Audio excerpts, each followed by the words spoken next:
Hello, you've caught me 1 year ago, back when I was going for the Platinum Trophy in Ni no Kuni 2. I had just a couple more trophies to mop up, I was on the home straight, already thinking of that glorious ping and the much needed boost to a PSN level so bad I should probably just make it private. I was doing the trophy where you needed to win all 50 skirmishes. Oh, I hated those skirmishes. That one trophy every game has where you just suck it up and do it for the plat. I'd finished 49 of these skirmishes, but could I find the last one? Could I heck? I'd flown over the entire world map about 5 times, checking every single skirmish marker, and I'd done them all. It got to that point. You know the one I'm talking about. The point of no return, where you just want to be done with this platinum and start your next game.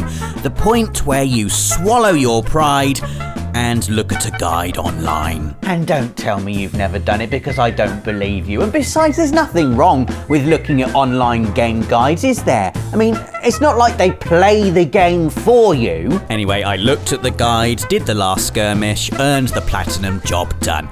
But then it did get me thinking, how on earth would I have done that like 20 years ago? Back in the days when the internet was all clicks and whirs and Comic Sans and websites that took half an hour to boot up and then looked like 80s movie posters when they did. The days before instantly available online game guides and YouTube walkthroughs. Well, we did these things I'm about to talk about in 7 ways we beat games before the internet. A special thank you to YouTube user Digital Fraggers for the excellent video idea. Entry number 1. You'd read a tips book or a cheat book, whatever you like to call them. Often you'd find these mounted on magazine covers or wedged in the corner of the shelf in your local newsagent. And they were like bricks. They were often like, say, A5 covers, but A1 in terms of how many flipping pages there were. Thick pages too, absorbent, designed to soak up curry or ketchup or Dr. Pepper or whatever other viscous substance you'd knock over while trying to hold open a book and game at the same time. Often these books wouldn't tell you how to beat a game, but how to cheat. They'd be full of codes for big head mode or invincibility or level skip or infinite ammo, things that allowed you to bypass strategy rather than formulate it. Aside from that, they were just a great read as well. I'd be there in bed and, whereas now I'll just flick through an endless loop of social media feeds, back then I'd be reading tips on games I didn't even own. It was good fun. It gave you extra stuff to talk about on the playground. I used to be really good at absorbing info from a book and holding on to it for a week or so. That's how I passed my GCSEs, just devoured the revision guide. So I'd get to impress all my mates with cheat codes and tips for all these games. Rob, how much for infinite lives on Fighting Force? Do it for 2 crunchies and a packet of pickled onion Monster Munch. Yeah, right. And the books used to smell really nice as well. This is the part where I hold one up to my face and sniff the pages, but I can't find one anywhere. They're gone now. Lost in time. Like tears in the oceans of Assassin's Creed. Man, those water graphics are amazing. Another thing we used to do when we were stuck in video games is phone a friend. And when I say phone, I don't mean like in 2019 when you WhatsApp them and they reply saying, "Watch me do it on SharePlay," and you see their screen. And no, this is before the internet, remember? Before the internet, and many years before that as well, telephones used to have holes you had to put your finger in.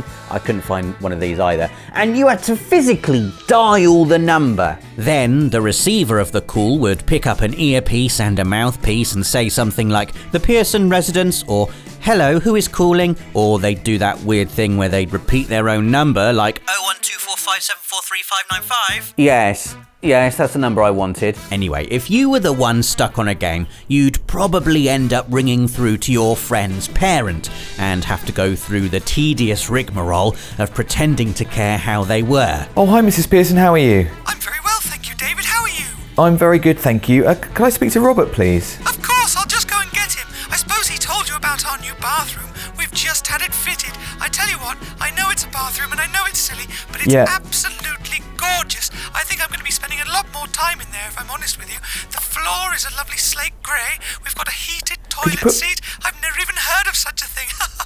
But it is wonderful. Really makes a difference on those long sessions. You'd often be anchored on the phone for like 20 minutes at a time, and then when your friend did eventually come on, you'd have forgotten what bit of the game you were stuck on anyway. I was often on the receiving end of these calls, mostly from friends asking how on earth to beat Psycho Mantis in Metal Gear Solid, and so I'd take smug delight in wowing them with the tactic of switching the controller ports, and then some more when berating them for not figuring it out themselves. Or phoning Campbell so many times he finally just breaks and tells you. But there was one time I was a right little bugger to my friend, who I'd convinced to try out Final Fantasy VIII. They were really enjoying it up until the part where they got to the first Laguna dream sequence, at which point they phoned me, all concerned, like, I'm controlling these weird people all of a sudden. I ain't seen them before, and the dialogue's like gone all strange. It's like text boxes popping up all over the place. I was really enjoying the game up until now, and now is it supposed to do this, or is it broken? No, it's supposed to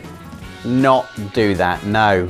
No, that's really weird actually, how strange. I think your copy of the game might be broken, and I think you might have to take it back to the shop and trade it for another copy. This happened twice more before my friend finally clocked what I was doing and retaliated by ponding my football. Thank God for the internet, basically. The third thing we used to do to beat games before the internet was sleep on it, and by that I mean you leave the bit of the game you're stuck on, be it a boss or a puzzle, and you come back to it later with fresh eyes and a clear mind. I remember the notorious goat puzzle in Broken Sword being my ultimate sleep on it moment. In fact, I think I slept on it for about 4 months. None of my friends had played it, so I couldn't ask them. It wasn't in any cheat books I owned, and so I just sort of played Broken Sword every now and then, hoping that maybe this time I'll solve it. Sometimes you'd sleep on it for years. I mean, what else could you do? Your options are do it or don't. That's literally what you've got there, and if you can't do it, then you keep trying until eventually you just work it out. You know, if a monkey hits a keyboard for an infinite amount of time, eventually it'll type the entire works of Shakespeare. If Dave plays PS4 for an infinite amount of time, eventually he'll earn a platinum trophy. Yeah, not even the internet in all its infinite wisdom is going to be able to help with that last one. Number 4, you tune in to one of those video game shows on the TV like Games Master or Gamesville with its weird games guru character answering 2 questions a week. This was a really hard way to get past bits you were stuck on, because you basically had to hope that someone else had got stuck on the exact same bit as you, and that person had somehow magically managed to get on the show. Perhaps a more effective way was to write into one of the many gaming magazines and hope they had an eager work experience kid on that week who'd bother to answer for you. This too was a tough way to get answers, as most of these mags came out only once a month, so you'd pen your question, and by the time you got an answer, if you even did get an answer, you'd probably already figured it out yourself weeks ago. Man, life was hard for gamers back then, wasn't it? Number 5, you'd get your older sibling or one of your parents to do it for you. I remember being round my mate Darren's house, watching him die endlessly on Ninja Shadow of Darkness, until his older brother Warren came in and wowed us all by doing the boss in one go. In some cases, I was the older sibling. I remember one of my best and worst moments as a brother came after I beat N-Jin in Crash Warped for my younger sister. I told her, I said, look, I will beat N-Jin for you, but you're not allowed to save it after I do. I mean, what a tool. I just wanted to prove to her I could do it. And sure enough, I did. But then my sister went and attempted to save the game anyway, even though I told her not to. In a fit of white-hot sibling rage, I just turned her PlayStation off, mid-save. It corrupted her entire memory card, which also included a 35-hour Final Fantasy VII save. Yeah, that's what I'm really like. Then when I was younger, I remember asking my dad to get past certain hard bits for me, a memory as disturbing as it is old, like there did exist a time many years ago when my dad was better at games than me. Now I'm the dad, and occasionally I'll be called into the living room to help my 3-year-old navigate a tricky platforming section in Paw Patrol on a Roll. A memory I'm sure will haunt my daughter in a few years' time when she's kicking my ass on Crash Team Racing Nitro Fueled. Oh, I'm feeling all proud in advance. The 6th way we used to beat games we were stuck on before the internet happened was just to pretend you have. Don't laugh, we've all done it in the school playground talking about the latest game and everyone's like, yeah, done it twice on hard mode, piece of cake, mate. How about you, Pearson, you finished it yet? Yeah, I finished that one. Definitely. You repeat the lie so often you sort of believe it yourself. For years, it was official Robert Pearson canon that I'd finished Tomb Raider: The Last Revelation, when the actual truth is I got stuck on the Guardian of Semiket forever. I never did it. You know, I was in the sleeping on it stage indefinitely. It was the game back then. Everyone was talking about it and how amazing it was, and so if I wanted to avoid getting my trousers showered while I was getting changed for PE, I had to pretend I'd finished it too. It later came to light I wasn't the only one pretending. I remember asking my friend Adam Bale how he got past the Guardian of Semiket, and his response was simply, "Oh, just kill him." But you can't kill the Guardian of Semiket, can you, Adam? I've seen the YouTube walkthrough now. Surrender your trousers. Final entry. We did the hard restart. Now, this is something you do when you know the solution to the problem, but you've gone so far doing it wrong that the game has basically become unplayable. Let me explain. When I played Final Fantasy VIII for the first time, I didn't really understand the junctioning system very well. I'd leveled up and stuff, and so was just about powerful enough to reach the final boss.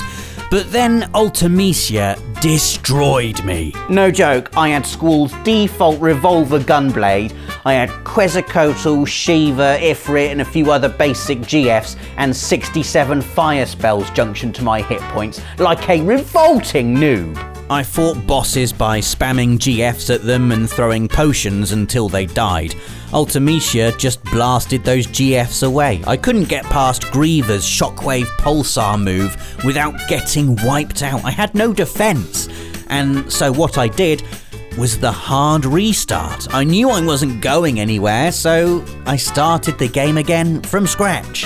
This is just not a thing that happens nowadays. When a game comes out now, it's supported by an army of online assets explaining every gameplay mechanic, the consequences of every story choice. If Final Fantasy VIII came out today, I'd know my way around the junctioning system before it was even installed. Back then, it was a hard restart. Second time around when I fought Ultimecia, I had a maxed out party, everyone absorbed all the elements, my stats were all 255, and I smashed the final boss without a second's pause. Actually, I paused a little bit to appreciate the amazing music. And then I won. And there you have it, 7 ways we used to beat games before the internet. Let us know in the comments if any of this rings true for you, or if you're so young you don't remember a time before the internet. Lucky you. Give this video a like if you enjoyed it, hit the notification bell to stay up to date with all our videos, and join us again next week for another Friday feature. Thanks for watching. For the players.